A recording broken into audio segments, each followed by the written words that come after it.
by Duarte Garrido. Entertainment reporter: it was Christmas Day, Babe 1957, and a child in Pembury, Kent, was born to bring drunken, miserable cheers to the world. The baby was Shane MacGowan, and, 30 years after his birth, his Celtic punk band The Pogues would release Fairytale of New York, an anti-Christmas song about lost dreams and disillusionment. Fast forward another 30 years, and this holiday downer filled with bums, drunks and punks remains a Christmas essential in any half-decent medley. But why? What makes this tale of a down-on-luck couple cursing in the streets of New York stand side by side with Bing Crosby's White Christmas? Image not your typical Christmas choir. The Pogues in 1987, over 2 years in the making. The song is the band's most famous and, in a way, the most representative of its lead singer. Written by MacGowan and the Pogues, banjo man Jem Finer, Fairytale was nearly titled Christmas Day in a Drunk Tank, and its action set in Ireland instead of New York.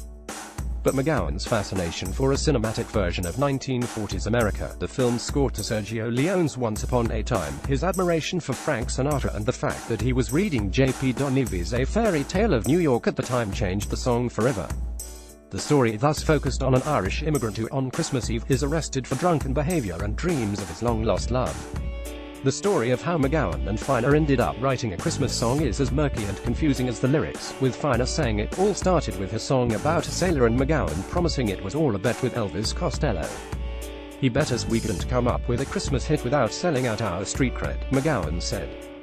"Although we did some other great numbers, and had some other hits, that's the one that people remember, probably because it was a Christmas hit that wasn't all about jingle bells and happy Christmas and all of it." As Image MacGowan, at 19, with his punk rock magazine Bondage in his office in London, Costello initially backed the single, which was originally meant to be performed by MacGowan and Costello's then wife Cata Riordan, the band's bassist.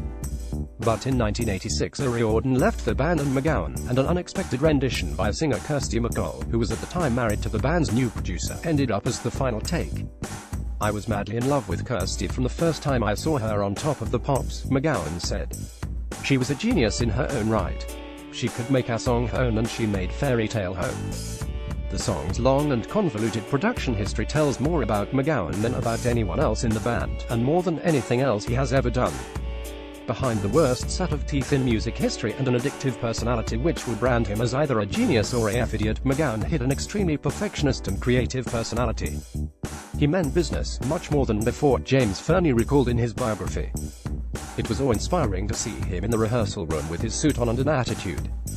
Image MacGowan's personality can be seen all over Fairytale's lyrics. MacGowan would later confess to see himself reflected in both Fairytale characters, the man and the woman, one of which was a bum and the other a drunkard.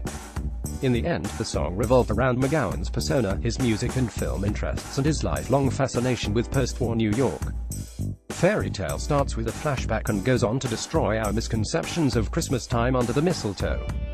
It's the ghost of Christmas past and present in the worst possible form, but ends up on a surprising and largely overlooked positive note. As the man turns to the woman and screams, "I could have been someone," and the woman iconically replies, "Well, so could anyone," she then accuses him of stealing her youthful dreams. "I kept them with me, babe," he then replies, as the song reaches the end. "I put them with my own.